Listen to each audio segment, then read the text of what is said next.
Now on U105 Drive, it's time for our Linda. How you doing? Hey, how's it going? We cheer. Cheer.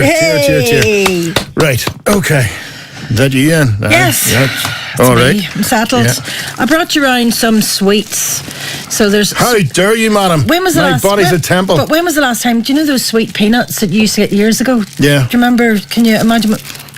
Oh, smell amazing. Yeah. Where did you get them? So Eugene from Old Time Favourites and Wine Tavern Street. And I haven't it. They have all the sweets in jars, like it gives a quarter of mint imperials and all that kind of stuff. And whoppers and fruit salads and chewing Do you know nuts. the last time I was round that way, I got a quarter, it's not a quarter, you get whatever it is, 100 grams, please, of strawberry sherbets. Things, Oh, yes, you know, when you, yes. And you suck them, and then when they eventually cave in, all the sherbet comes out. Yeah. Oh, class. So they do all those things. So it's very nice. And these are Turkish Delight. My mouth is watering. It does. And the thing is, you go in and you buy one, you go in and you look for one thing, and you end up coming out with half a dozen others because they just remind you of so much more. Freddos. 100 weight of Freddos. See, the way you're talking about different weights and different prices. Do you know years ago when they changed the weights to grams from a quarter of? Yeah. There was a man in England who got sued. He was a greengrocers in England, and he got sued because he hadn't changed over to the new system. That's still going on. Why? There are still some market traders in various towns who refuse to use grams and kilos. And the latest way around it, I mean, for instance, they're selling bananas not by the kilo, by the bunch.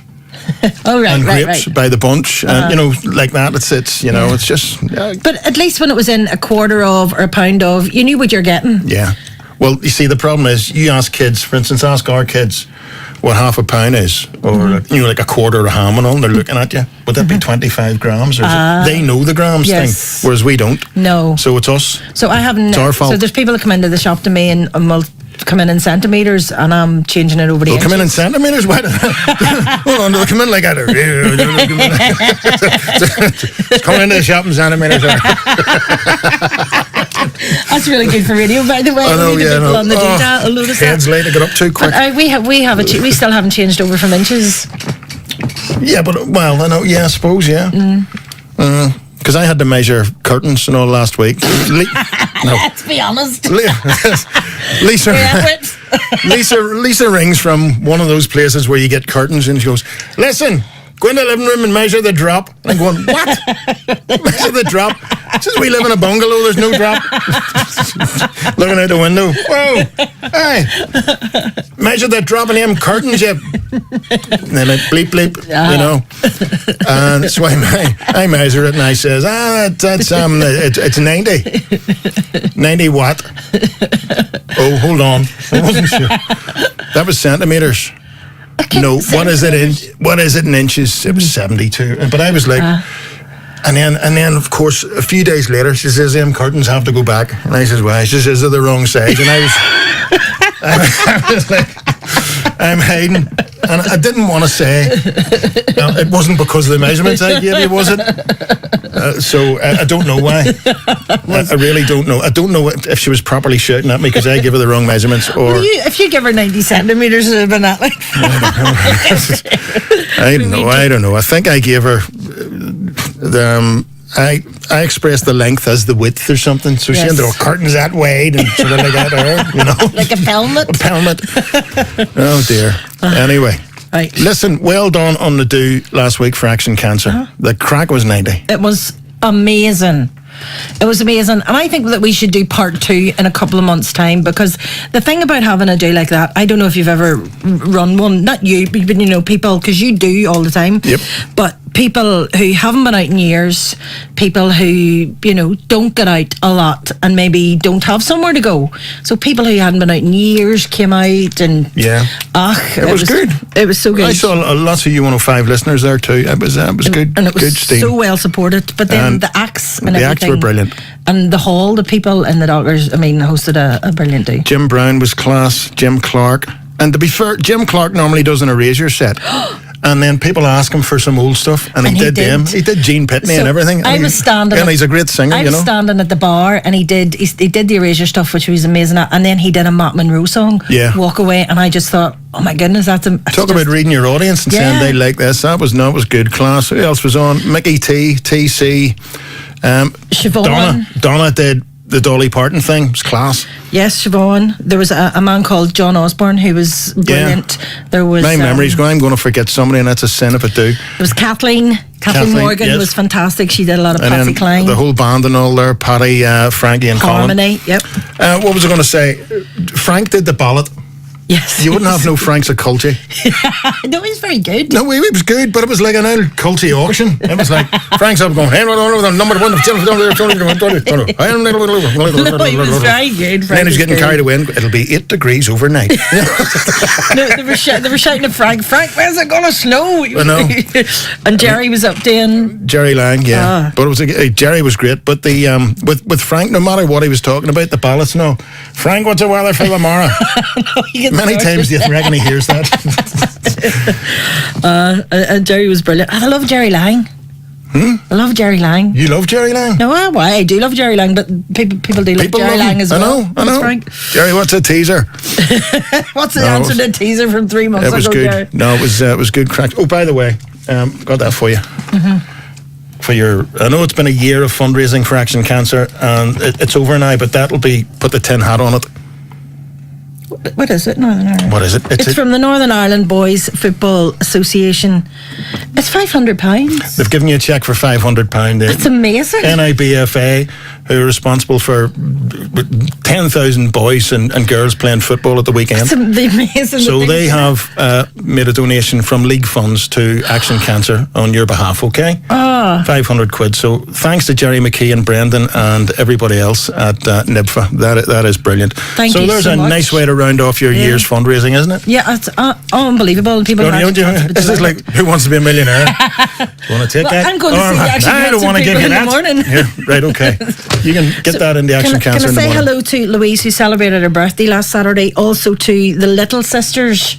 They're called Little Sisters. Their surname's Little. Yes. They're not like... And to the Cliftonville Tea Lady. The Cliftonville Tea Lady? Yes. Okay. Right. Got to mention, there's a big charity match on Sunday up at the DC, and it's a match for Jimmy Hughes, local legend, okay? And I'm threatening to put my boots on.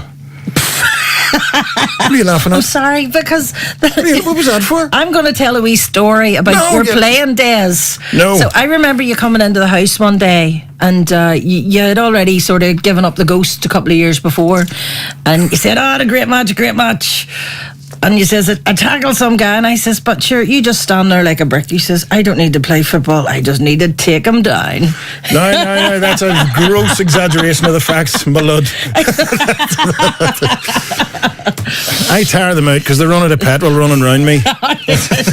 You're a movable feast. So there's, I know the Hawk and all's involved in that, so it's a charity match on Sunday, and I think I'll be able to last I'll give myself about 45 seconds. Could you serious? Yes, I think you should. Yeah. Do you have boots anymore? Of course I have boots. Do you think they're like, do you remember the comic that used to be about, and was it called Billy's Boots? Billy's Boots. Hopefully they're like Billy's Boots. Billy used to wear Deadshot King's boots. They're carrying me into the box and I don't know why. Oh, the ball has landed at my left foot. Bingo, goal. But it was the ghost of Deadshot King. That's right, yeah. I would have the ghost of Patty Apples or something. I don't know who I would have. Couldn't kick back doors for bin men. And fell over his boots. And ended up in the river or something. Yeah. Patty Apples, right. Right. Let me see. Johnny, you can't buy a Freddo now. You got to get a mortgage, says Matt. You see, Freddos. Do you know there's this thing called the Freddo Price Index? No. Do you know where there's the Consumer Prices Index and the inflation rate that the government kind of juggle about with every 3 months? Someone's got the Freddo Index. So they try to work out how the cost of living is changing by examining the price of Freddos over the years. So really? Freddo used to be 10p. Yeah, I thought Freddo's now 30p or something. I thought it was 2p. No, well... If you couldn't get anything else, you could get a Freddo. Somebody go and get me a Freddo and tell me how much they are. But there is this whole thing, and it's done like, the FTSE, the Financial Times Index, Freddo data. and they've got the graphs where Freddos go up against the price of petrol, and so they reckon that the true way of examining the economy is to look at the price of Freddos. Wow. So there you go. How did you know that? Did you make that up? No. Watsy says he's taking you down. Listen, Watsy, and listen, if you get Watsy a time machine and take him back 30 years to his prime, he won't be able to catch me. Right, okay. He'd be like the wind. Johnny, did you play in Drum and S? I think I played against you in 1979, Marty in Newcastle. I don't know. Wait, what happened? How would you remember that? 25p Freddo Index. Really? 25p for a Freddo? Tut tut. Or 2p. who says that? Skippy. Right. What's green and bounces around Australia? Skippy the cooking apple.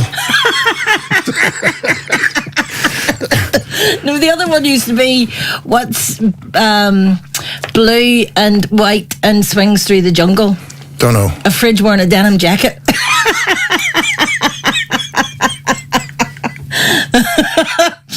Bob Kennedy, God rest him, had a favourite joke. He actually put it on one of his album covers. What's red and invisible? No tomatoes. That's a good one. I always like that. That's a good one. James is looking at us like, there's something put in their tea. Yeah. So listen, you've gone to see a film, quick. Yes, I have. So I went with Caitlin and Kieran, who brought me they bought me for a treat, and went to see The Crimes of Grindelwald. Right, what is it?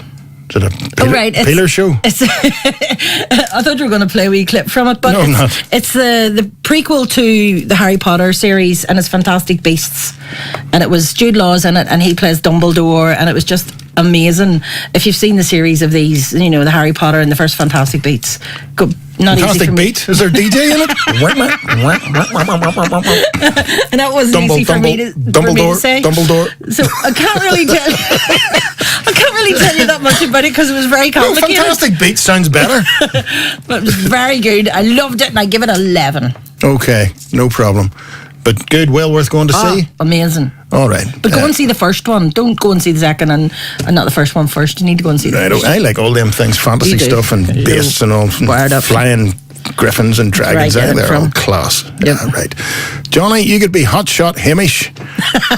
Yes, Lynn, Hotshot Hamish. Maybe people... He just dandered about, and as soon as the ball came, and he'd just kick the ball, and it would bust the net and all, and go through the stand. Maybe... knock lorries off the road, Maybe, but he wasn't a real person, was he? Hotshot Hamish? No, he was in the comics. Oh, right, well then he was nearly real. So maybe people should come up with a name for you for Sunday. No, I've had enough names in a football pitch. None of them repeatable. I reckon. Johnny, what's white and wears a tartan scarf? What? Rupert the Fridge. I like that one too. No. I like that one. What's green and sings? Elvis Parsley, says Keith in Carrick. Listen, Milford Stew, the cost of living in Armagh is ridiculous. A Freddo costs 30p in his local Spar. Dear me. There should be out marching in the streets in Armagh. Maybe that's 30p for a Freddo. Maybe that's with caramel. Oh, the caramel. Caramel. Right. Bye-bye. Bye-bye.